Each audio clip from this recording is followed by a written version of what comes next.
I always say to a director, it's going to take me a long time to find the tone of the film. Writing the score doesn't take long, but it's finding the colors, it's finding that heartbeat of... once you find it, it's the writing of it just sort of spills out. secondary, yeah.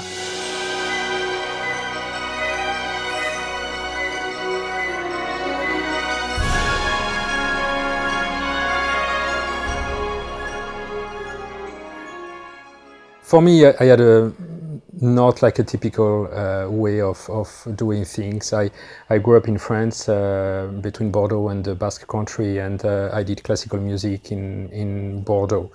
I stopped music for many years to work for a humanitarian organization and travel around the world for the Red Cross, for World Vision and different organizations, and did campaign with the United Nations, and then came back on the late, just 10 years ago, doing a first movie in Canada, and I got for my first movie the Canadian Academy Awards nomination, the Grammys, etc., and that brought me here in LA. So it was really not something calculated. It's something that happened by itself, but it's, here is the place when you write orchestral score to get the best opportunities.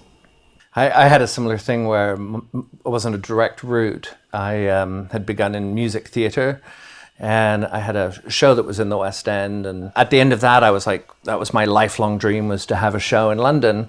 And then I thought, what do I do now? So I had always been very interested in film, so I thought, well, where do I go for film? I've got to move to Los Angeles. So I came out here, and that was about 20 years ago, and I began mostly in orchestration. I orchestrated a lot of the bigger films, and over the last 6-7 years I've been doing more front-end composing and sort of gradually shifting over, but I still enjoy orchestrating. It's still fun. So I'm originally from Israel, and when I was a kid my parents made me learn piano, and I hated it. And I managed to annoy every teacher I had until they gave up on me. And then I just went and started playing, and I wrote my first song. And from then on, I always played. I didn't want to learn. I really loved synthesizers, and, begged my dad to buy me a synth until eventually he did, just to shut me up. And then I wanted more gear, and that hasn't changed to this day.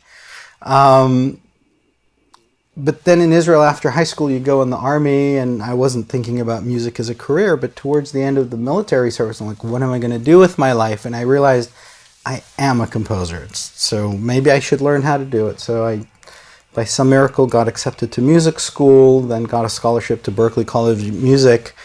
So I started getting into film music and absolutely fell in love with it. So after Berklee, I one-way ticket here, and they haven't kicked me out yet. So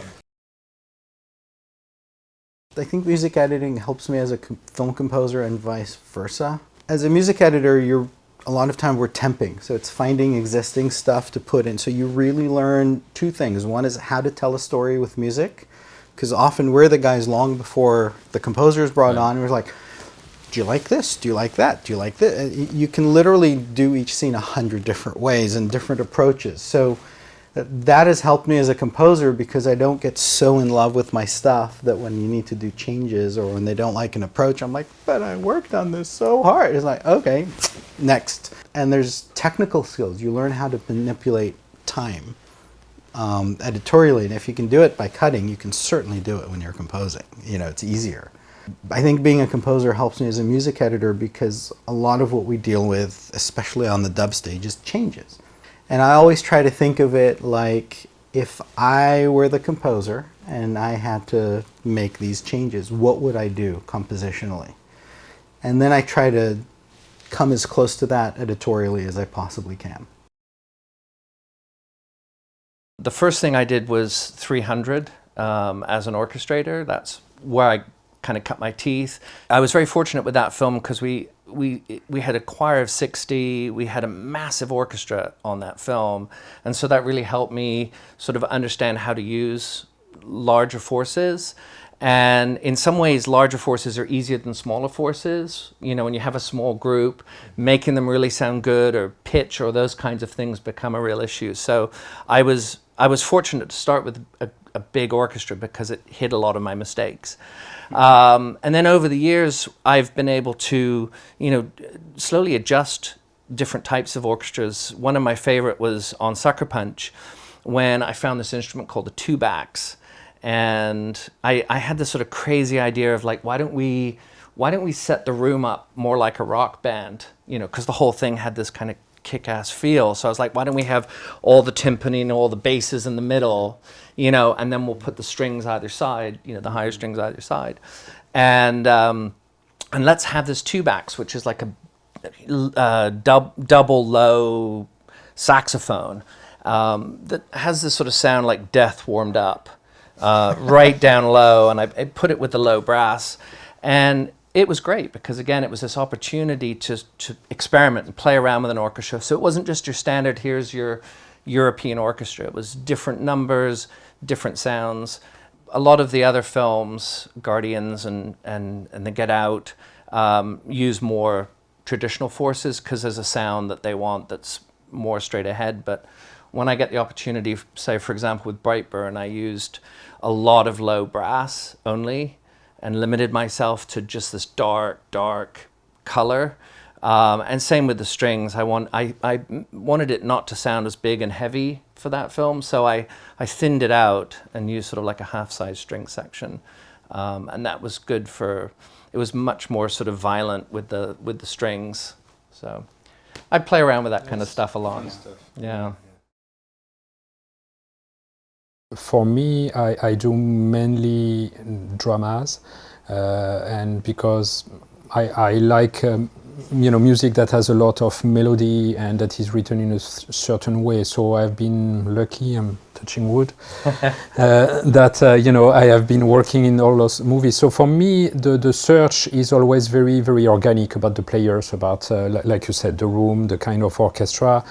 I have recorded and conducted with almost all the orchestra you can do. I did Berlin, another orchestra last year, but I did London, Abbey Road, I did Warner Brothers here, etc. So when I was starting and doing my first movie where I didn't have, the budget to get a 85-piece orchestra, I always tried to bring a few players and play at the mix with it. My first, some of my first movies, you believe I recorded the symphonic orchestra, but I had just 15 strings, one French horn and one English horn, and the rest is behind, some nice libraries that brings a little more, the kind of feeling. But you still, you cannot replace, a live instrument, a performance, and I think that's what people, try to forget. They think if I cannot get a big orchestra, then I'm better just to do, some sample libraries and try to make it, sound as good as it is. Samples libraries, and especially today, are just like amazing. The sound is amazing, but just adding just a few instruments there and there brings a soul to your music that you don't have. And, for me, it's really about keeping it organic, but trying all the time to integrate live musician. Even if it's one or two, you get a nice solo or two solo, it will just bring something different to your score. Okay. It's really amazing what just a soloist can do. Like you get that one live person and suddenly, and the samples are amazing, but you get that one live person and suddenly everything feels elevated, and it really blurs the line between, wait, what's real, what isn't. It's incredible, yeah. That's a very good point.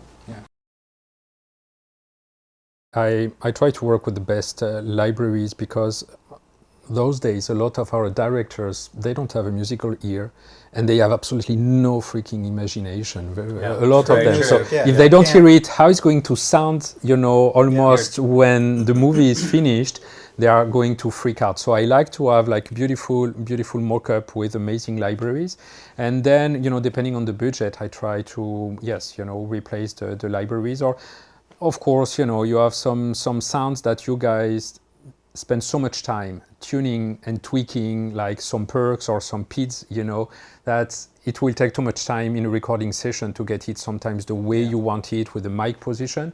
So sometimes we still blend those libraries, in it. But that's the way I work, mainly the mock-up, and after that we're just keeping those amazing sounds that we need from the perk, or just a low brass, sometimes just a low end note, from a Simbasso, and just sometimes it's better than. I also find, in making a demo and selling it to the director, that sometimes they're so in love with the way that it sounds, and you bring in this wonderful orchestra and you're like, what do you think? And they're like, it sounds different, Yeah. And so you often end up in that mix with the director sitting there going, can we blend a little bit of the samples in? And we start sort of maybe doing like 60-30, 60-40, somewhere in there. And all of a sudden the smile comes back and they're like, yeah, that's it. What are you doing? That sounds great. And you're like, yeah, I'm blending all the samples back in. Yeah. But they're so used to hearing that. Yeah. And that's what they've signed off on, and that's what they want. And sometimes, you have that thing where the orchestra gives that wonderful depth and richness and color, but sometimes, the marcatos that are cutting in the samples, the live strings aren't quite as cutting, or the low string sounds aren't quite as broad as the samples. You do end up mixing it in. And sometimes, especially if you work, on independent films, so you need to run like extremely fast recording sessions. And like you say, sometimes, you will need to tweak the attack, for example, of some of the strings, for some fast movement. And the samples library are just amazing. My engineer loves to do that, to just bring just the attack of the strings, or it's cuts so through.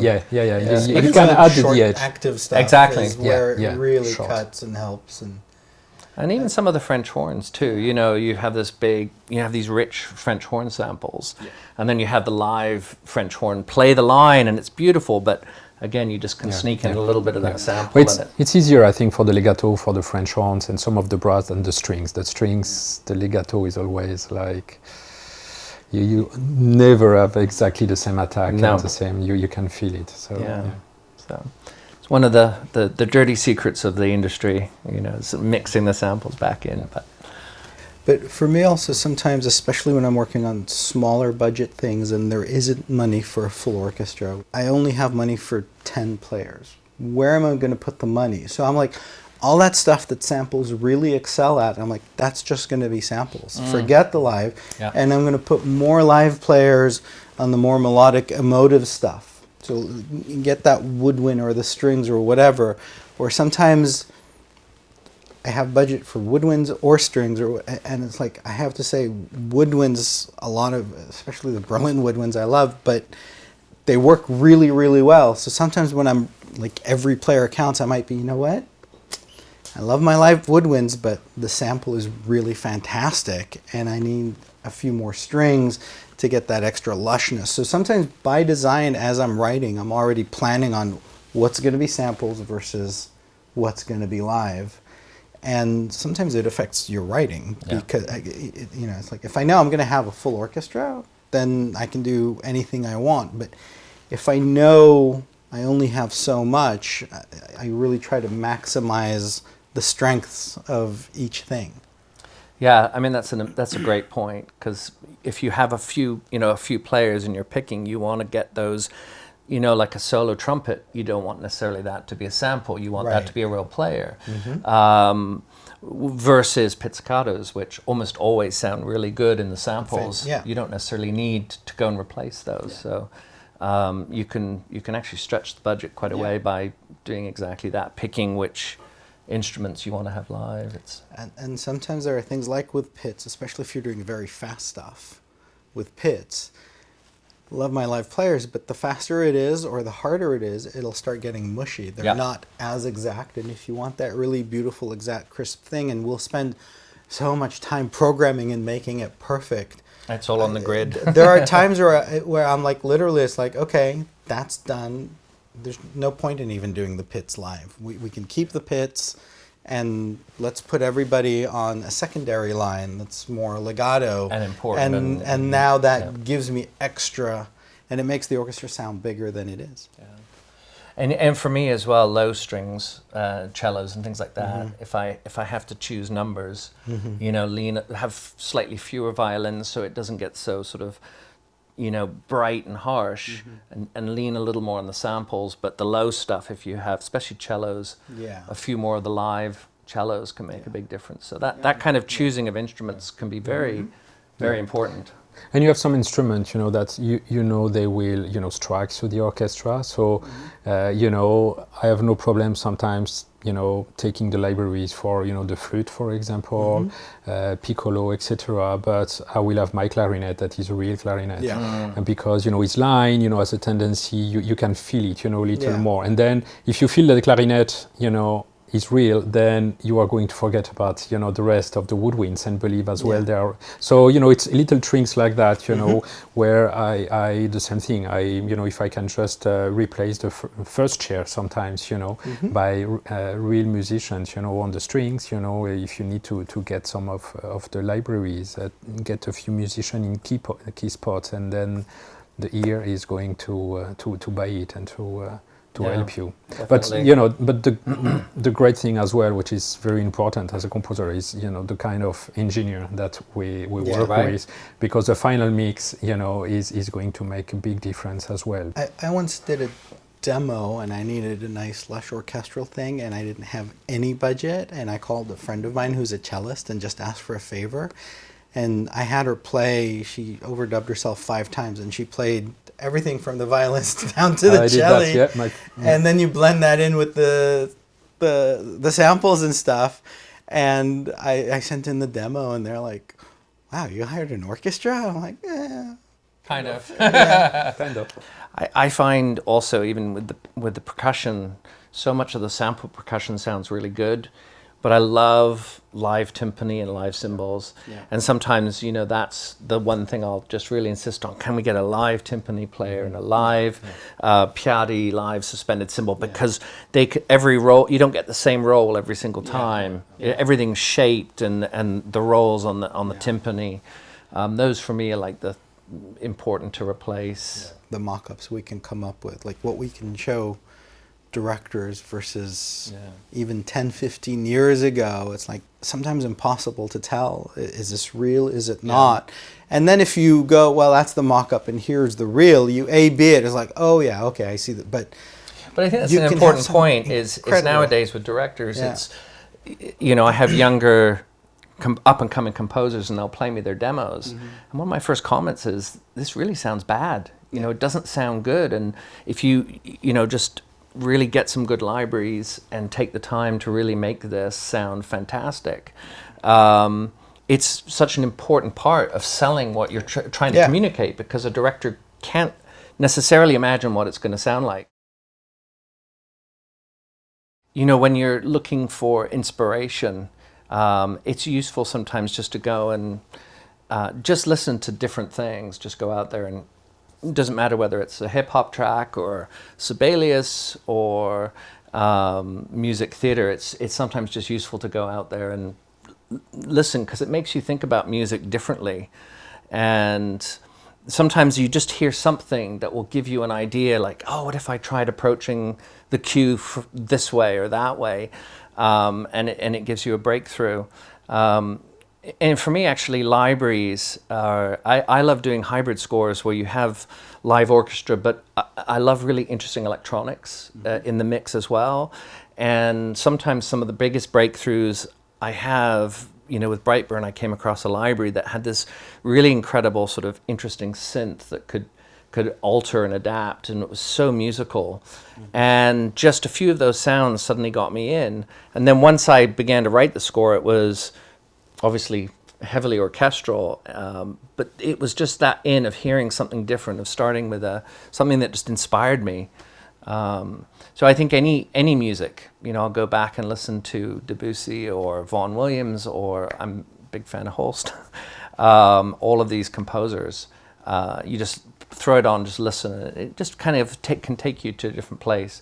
I don't know if you have some favorite composers as well. Oh well, you know, I love Holst as well, and Debussy. I love, and that's, you know, from my dad. I love Strauss as well, because I find happiness that is written in such a beautiful way. But I love Stravinsky. So I don't have one special composer. And people always ask me that. So you must love that composer. I don't love everything from every composer, right. and that's the thing. I'm not like that. And but I love to discover beauty in the writing, and whatever it's contemporary composers or previous composers. But I love.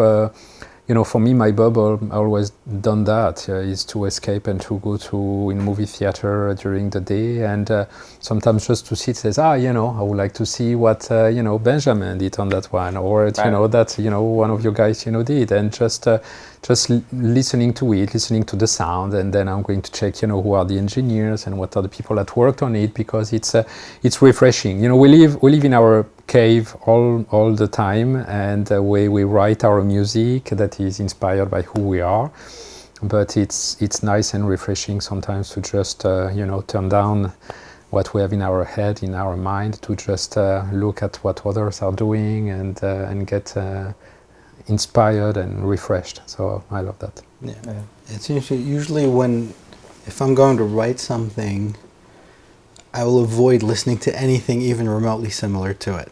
So it's like, if I'm going to write an orchestral score that's, action or whatever, I'll listen to, I don't know, ethnic music, country, pop, hip hop, anything other than that. It's like I try to get as far away from it. And the interesting thing is, you'll sit there and sometimes you'll be on a hip hop track and it's like, ooh, yeah, and you start feeling the beat, and then you go to write an action cue and you have a rhythm in there and something, and the strings are doing something rhythmic or whatever, and later you're like, oh wait, that kind of came from there, and right. It never would have happened otherwise. Well, I think that's the hardest thing about when you start scoring a film, is finding the tone of the film, finding those colors, those instruments that really are going to be the heart and soul of the film.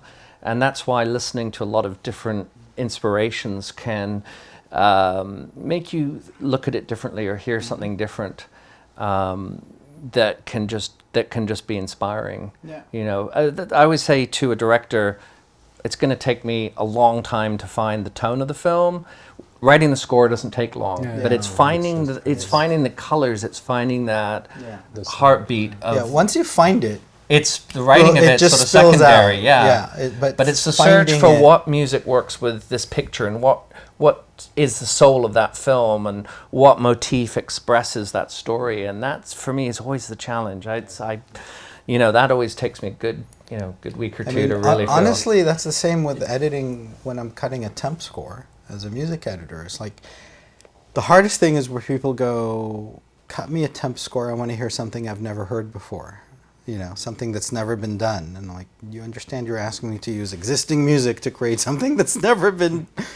But you get that request all the time, and I'll do it a lot of times by layering things. It's always finding that heart and soul, and there's usually one or two key moments in a film where if you crack those couple of moments, the rest will come from it.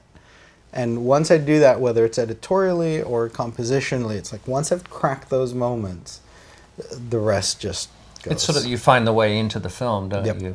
I have a paranoia about, I cannot imagine when I write a melody and a score, I cannot imagine that somebody else didn't think about it before. And so I have those apps that, then I will play, in all those apps, the melody, just to be sure it's not like rendering and coming back to something that exists. And it's it's one of my big paranoia. We have a nice service. I am at the SACEM. So, if you have, big issue, you can send them your score, and the computer is going to apply it against, all the different scores that have been deposited. And they can tell you, what, this one is too close. Because I call those apps friends, and they're sick of me. But yeah, if I write something and I really like it, I'm convinced that it's not possible. There's no way I wrote anything. Yeah. There's no way I wrote anything this good. There's no. I'm copying it, and I have sometimes accidentally I was writing a cello concerto once, and about 50 bars in, I realized I'm just writing Beethoven's violin concerto for cello. It's like, whoops. So it does happen. So you next do question, get caught is it up. public domain? And it's just an adaptation? Yeah, no, but it's easy to get caught up in stuff. And we all know so much music, and we've heard so much music. And it's easy for it to just seep into our subconscious, and you don't know it. Or when you're working with temps, and I've seen composers do it, and I'm like, dude, Too close to the temp. a little too close to the temp that I cut. And, Yeah. like, and they're like, oh crap, whoops. It's human nature, so it happens. But I just listened to the temp for the spotting, and after that, I never listened to the temp anymore for the rest of. I think that's very smart. Been a couple of times in a situation where the temp was so good, It's hard to beat it. and the composer didn't have the resources. So if I put John Williams in for a scene and it's freaking amazing, and then, you know, the budget is, here's a can of Coca-Cola and our thanks, good luck, buddy. Right. They're never going to beat it. Although a can of Coca-Cola can sound pretty good. You know? Yeah, but do you know what I mean? It's like, so when I start temping, I always try to find out, do we have a composer or a composer in mind? Do we have a budget? Like, what can we do, can't we do? And what I try to do, which I find much harder, but I think better for the composer, and again, it comes down to treating people like I would want to be treated. I try to make the temp score do all the right things, have the right shape, have the right bits and pieces, but be something that the composer can easily beat.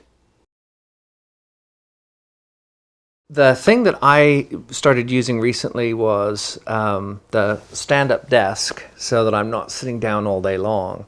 And the other thing that I found was really beginning to influence and hurt me was using a mouse.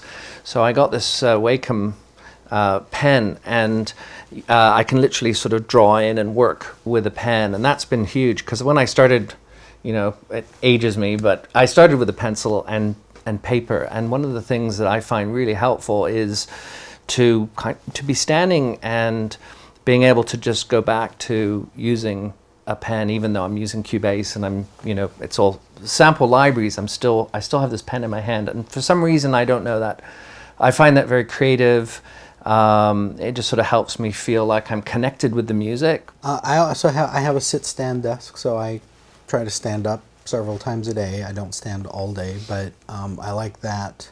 In the car a lot, I'll actually listen to audiobooks, all these different books, and just it expands my mind, it opens my horizons, and it lets my brain sort of drift off, and suddenly I'll come back and I'll be filled with ideas. For me, it's